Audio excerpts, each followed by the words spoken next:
टुन्नी नाम की चिड़िया अपने पति रिंकू कौवे और बेटा राज के साथ रहती थी। वो बहुत अच्छा खासा अमीरों की तरह अपनी जिंदगी बिता रहे थे, पर अचानक से सब कुछ खराब हो जाता है। एक रात ऐसा भयंकर तूफान आता है जिससे उनका घर पूरी तरीके से टूटकर बर्बाद हो जाता है। राज, आहा माँ, माँ ये क्या हो गया? पापा मुझे बहुत डर लग रहा है, कहीं हम पर बिजली ना गिर जाए। रिंकू, अरे ना बेटा ना, ऐसा नहीं कहते, तू तो राजकुमार बेटा है ना मेरा।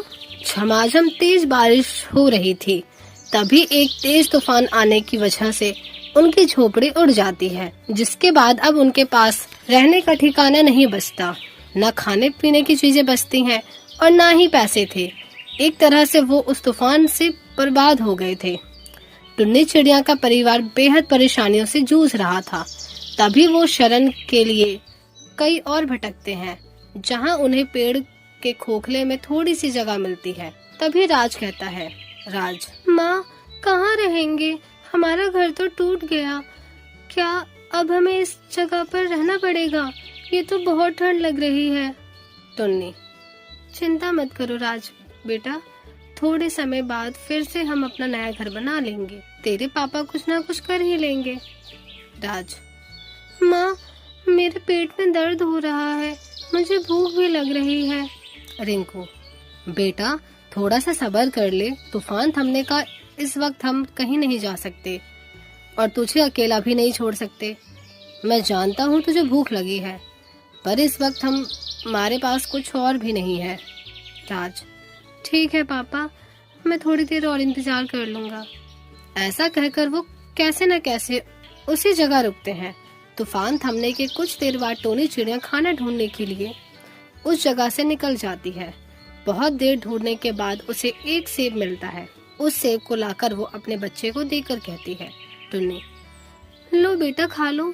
राज, माँ ये तो एक ही सेब है, मेरा इससे कुछ नहीं होगा, पर मैं फिर भी इसे खाकर गुजारा कर लूंगा। रिंकू, लगता है मुझे कुछ खाने का जुगाड़ करना पड़ेगा, मैं अपने दोस्त के पास जाता हूँ। मदद मांगने के लिए रिंकू कौवा अपने दोस्त तोताराम के पास जाता है और कहता है, रिंकू, तोताराम मेरे परिवार मुसीबत में है, मुझे रहने के लिए शरण मिल सकती है? तोता, मैं अपनी बीवी के पूछ के बताऊंगा। रिंकू, इसमें पूछने वाली बात क्या है? तोताराम, एक बार मैंने भी तुम्हारी मुश्किल समय में मदद की थी, तो तुम भी कर दो। मैं बहुत परेशान हूँ, मेरा बच्चा भी परेशान है। तोता, लो आखिरकार तुमने अपना औकात दिखा ही दिया ना, हमें तो तुमसे मदद लेनी ही नहीं चाहिए थी, एहसान जता दिया। चलो जाओ यहाँ से, मैं तुम्हारी मदद नहीं करूँगा। रिंकू, तोताराम मुझे माफ कर दो, पर रहने की जगह दे दो। तोता, अरे जाओ यहाँ से। रिंकू कौवे ने उस समय जिससे भी मदद मांगी, सबने इनकार कर दिया। उसे कुछ समझ नहीं आया। मौसम फिर खराब होने लगा। वो रहने की जगह भी तूफान की वजह से उन्हें छोड़नी पड़ी। तभी वो धीरे धीरे उड़कर आते हैं तो टुन्नी कहती है, टुन्नी, अजी आपने जितनी भी कोशिश करनी थी कर ली, लेकिन बात नहीं बनी। फिक्र मत कीजिए, मैं एक जगह रहने की देखती हूँ, आइए हम वहीं चलते हैं। ऐसा कहकर टुन्नी चिड़िया ट्रेन के घर में जाती है, जहाँ उसका पति और बच्चा ठहरते हैं। कितने भी आंधी तूफान आने पर ऐसा करके टुन्नी चिड़िया ट्रेन के घर में आ जाती है, जहाँ उसका पति और बच्चा ठहरते हैं। कितने भी आंधी तूफान आने पर वो उस ट्रेन के घर में सेफ थे। तभी रिंकू कहता है, रिंकू, अरे वाह टुन्नी, ये घर तो बहुत ही अच्छा है, इसका ना हमें किराया देना पड़ेगा, ना तूफान कुछ बिगाड़ सकता है। टुन्नी, शायद यहाँ के पक्षी हमारी मदद कर दे, मैं भी खाने पीने का कुछ लेकर आती हूँ। रिंकू, ठीक है। राज, माँ जल्दी आना, भूख लगी है। टुन्नी, आई बेटा। तभी टुन्नी चिड़िया अपने आसपास के लोगों से मदद मांगती है, जहाँ मोना कबूतर उन्हें कुछ खाने को दे देती है। साथ ही उसका पति रिंकू और भी फैक्ट्री में काम देखता है, जिसके बाद वो अपने ट्रेन के घर में रहकर गुजर बसर करने लगते हैं और अब से वो खाली ट्रेन घर ही उनका ट्रेन घर बन जाता है। कुछ ही दिनों में मैना चिड़िया की शादी थी, पर उसे खाना बनाना नहीं आता। इसलिए उसकी माँ कमला चिड़िया खाना बनाना सिखाने के लिए पीछे पड़ती है। कमला, अरे नैना, अब तो शर्म कर लो, 2-4 दिनों में तेरी शादी है। अब तो मौका है, खाना बनाना सीख ले, वरना तो हमारी नाक कटवा कर रहेगी। नैना, माँ, मुझे खाना बनाने का शौक नहीं, मुझे नहीं बनाना खाना। क्या पता वहाँ मेरे नौकर चाकर हों ससुराल में, तो वही काम कर देंगे। कमला, अगर नौकर चाकर होंगे तो वो तेरी सास और अपनी पहली रसोई की रस्म उससे नहीं तुझसे करवाएंगे, समझी? चल गट्टे की सब्जी बनाना सिखाऊं। नैना, अरे माँ, मुझे नहीं बनानी गट्टे की सब्जी। 4-5 दिन बीत जाते हैं, नैना कुछ नहीं बनाना सीखती। फिर नैना चिड़िया ध्रुव कौवे से शादी कर ससुराल में आ जाती है कि अर्चना कौवे अपने बहू बेटे की आरती कर गृह प्रवेश करती है। तभी सास कौवे कहती है, अर्चना, अरे वाह, मेरी बहू तो लाखों में एक है। अच्छा बहू, कल तेरी पहली रसोई है, तो सुबह जल्दी उठ जाना, पाठ पूजा भी बाकी है। मैना, क्या पहली रसोई? तो भगवान ही बचा सकते हैं मुझे, खाना तो मुझे कुछ बनाना नहीं आता, अब कल क्या होगा? अर्चना, क्या हुआ बहू, जो सोच में डूब गई इतना? नैना, कुछ नहीं माँ जी। अर्चना, अच्छा जाओ, तुम दोनों आराम कर लो। भी दोनों अपने कमरे में चले जाते हैं, जहाँ पर परेशान नैना को देखकर ध्रुव कहता है, ध्रुव, क्या बात है, तुम इतनी परेशान क्यों हो? थोड़ी देर पहले तो तुम ठीक थी।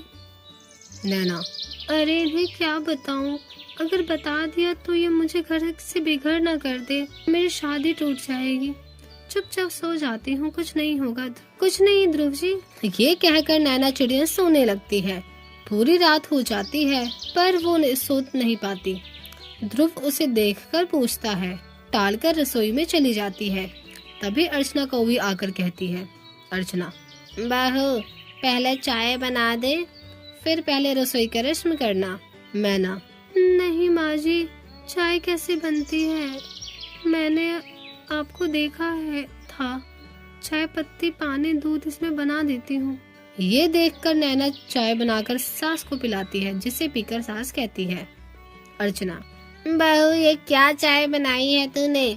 बिल्कुल भी चीनी नहीं है, फीकी है। नैना, वो माँ जी, घबराहट के मारे मैंने चीनी नहीं डाली शायद। अर्चना, कोई बात नहीं, लेकिन अब पहली रसोई का खाना अच्छे से बनाना, घबराने की जरूरत नहीं है, हम तुम्हें खा थोड़ी जाएंगे। नैना, जी माँ जी। तभी घबराहट के मारे नैना चिड़िया रसोई में खाना बनाने जाती है और कहती है, नैना, हे भगवान, मैं क्या करूँ, मुझे कुछ नहीं समझ आ रहा, मुझे कोई खाना बनाना नहीं आता। माँ जी तो मेरी जान ले लेंगी आज, अगर उन्हें पता चला। चाहे तो वो जैसे तैसे मैं संभाल लूँ, क्योंकि माँ बनाती ही रहती है। इतना बोला था मम्मी ने कि खाना बनाना सीख लेना, पर मैंने उनकी एक ना सुनी, अब क्या होगा? ध्रुव, मैं तुम्हें कल से देख रहा हूँ, रात भर सोई नहीं हो, क्यों परेशान हो, मुझे बता दो। नैना, जी मुझे माफ कर दीजिए, मुझे खाना नहीं बनाना आता, इसलिए पहली रसोई का नाम सुनकर बहुत डरी हुई थी मैं, क्या करूँ, कुछ समझ नहीं आ रहा। ध्रुव, अरे बस इतनी सी बात है, इतना टफ काम नहीं होता खाना बनाना, मैं हूँ ना, मैं तुम्हारी मदद करूँगा। और उस्मा को नहीं पता चलना चाहिए। सब्जियाँ काट लो, मैं और पूरी बनाएंगे हम। नैना, शुक्रिया ध्रुव जी, मुझे तो लगा था आप मुझ पे गुस्सा हो जाओगे। ध्रुव, अरे बिल्कुल नहीं। तभी ध्रुव कौवा अपनी चिड़िया पत्नी के साथ देखकर उसकी पहले रसोई का खाना तैयार करा देता है, जिसके बाद चला जाता है। फिर तो चिड़िया टेबल पर खाना रख देती है, जिसे खाने के बाद सास कौवी कहती है, अर्चना, अरे वाह बहू, खाना तो तू बड़ा अच्छा बनाती है, ये ले तेरी पहली रसोई का शगुन, जीती रहो, दूधो नहाओ, फूटो फलो। ध्रुव, हाँ नैना, बहुत बढ़िया बनाया है तुमने। नैना, सच्ची माँ जी, खा लो, अब बहुत पसंद आया ना। अर्चना, क्यों, खाना नहीं बनाना आता तुझे? नैना, नहीं माँ जी, ऐसी बात नहीं है। अर्चना, चल छोड़, आजा तू भी खाना खा ले। ये कहते ही वो उसके साथ खाना खाती है। फिर अकेले वो अपने पति का शुक्रिया करती है और धीरे धीरे ध्रुव कौवा अपनी माँ से छुप छुप कर नैना को खाना बनाना सिखा देता है, जिसके बाद नैना चिड़िया ही अक्सर घर पर खाना बनाया करती थी।